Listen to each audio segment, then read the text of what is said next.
My name's Ronnie Abergel. I'm 49 years old, and I'm the founder and creator of the Human Library.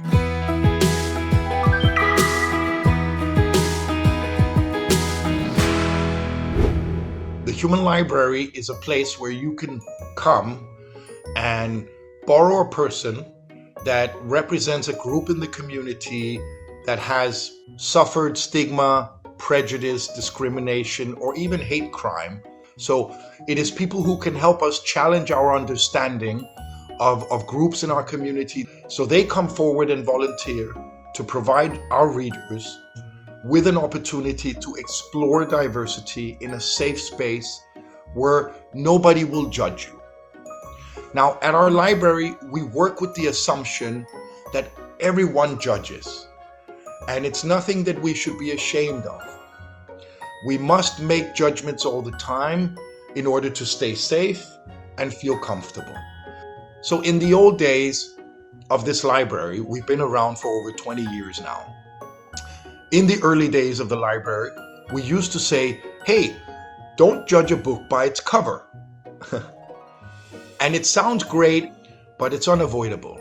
So now we say, unjudge someone, because that is the opportunity the Human Library can give you.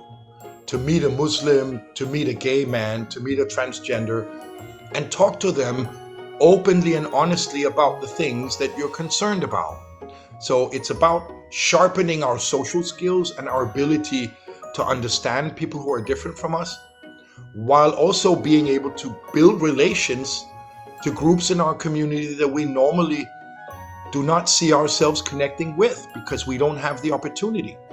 So this library is an opportunity to explore and connect with groups outside of the, say, normal social circles that you have in your life.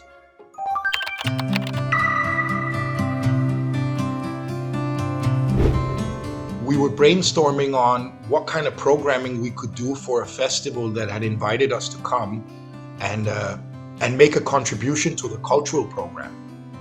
And so I said to my colleagues, what about seeing if we could bring some of the people that we normally would not talk to into the festival and provide a safe framing where people would feel comfortable sitting down with the policeman or sitting down with a person with disability or someone who had a different religion or different gender orientation.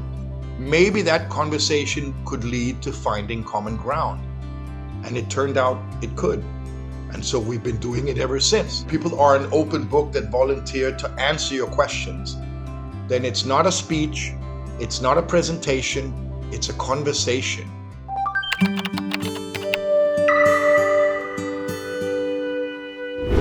And I know that in Korean culture, asking very personal questions of strangers is not common.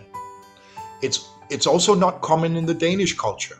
And so if some of us see a person in the street with a big birthmark on their face or tattoos on the face, we will look at them and we'll think, wow, what is that on your face? But we won't ask the question. We don't want to be seen as rude, but this person with the big mole or the tattoo will see you looking at them. And they will know that you have questions. They know you're judging them. Many, many times, those people would love for you to ask. To better get the answer from them, why did you put that tattoo on your face, rather than just walk away with your own decision and no facts about it. So a lot of people who have a disability or who look different, who come from a different cultural or religious background or ethnic background, they will feel the eyes of all of us resting upon them, and they will be frustrated that we don't have the courage to ask. They don't get an opportunity to really explain who they are. So that is the opportunity we provide. Unfortunately, the readers came, and they've been coming ever since, all around the world in more than 80 countries now: Japan, South Korea, Thailand, Malaysia, the United Arab Emirates.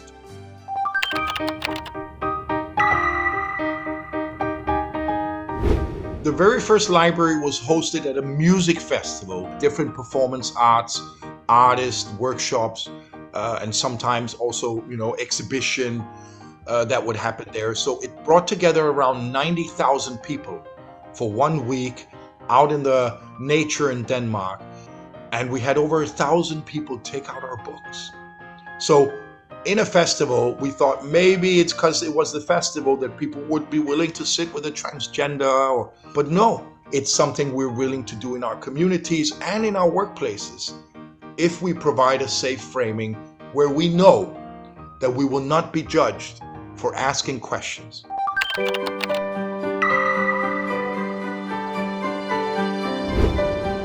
There is an immediate outcome from doing this training, and you have great inspiration on actionable steps that you can take to become more inclusive personally, but also as a leader of an organization to remove barriers inside your organization so that that becomes more inclusive. We work with, I'd say, almost 100 of the biggest brands in the world. Tesco, IKEA, Lego, Coca-Cola, they all need this learning opportunity so that we can get better at being inclusive at work. Because if you don't feel understood at work, if you don't feel included, you're not going to stay there. So it's a way of retaining it's a way to retain talent and hold on to your great people by making sure they feel included.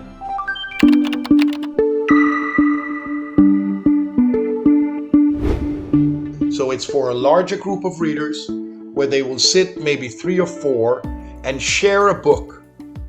And then every half hour, a new book will come.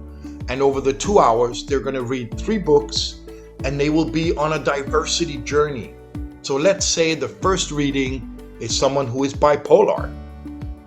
We will talk about mental health. We'll talk about bipolar. What does it mean to be bipolar? How does it affect your ability to work? Then the next conversation could be someone in a wheelchair. And finally, the last conversation could be maybe someone with a different religious background, or maybe somebody with a gender orientation like non-binary or transgender. So during these 3 readings, no matter which books you borrow, you're going to have very different conversations, and you're going to walk away uplifted, inspired, and also much wiser about your own unconscious bias.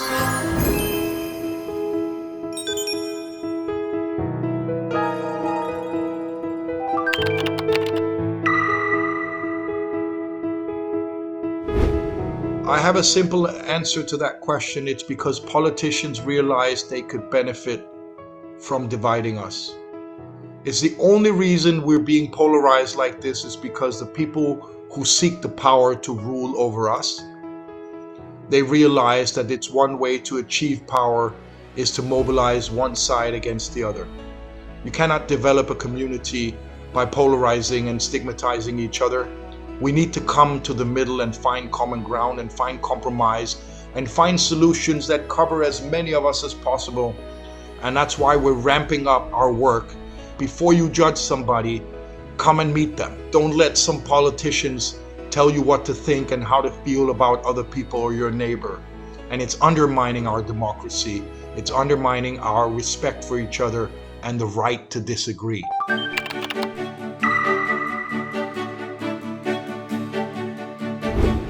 Well, in 2 weeks, we're launching our own software.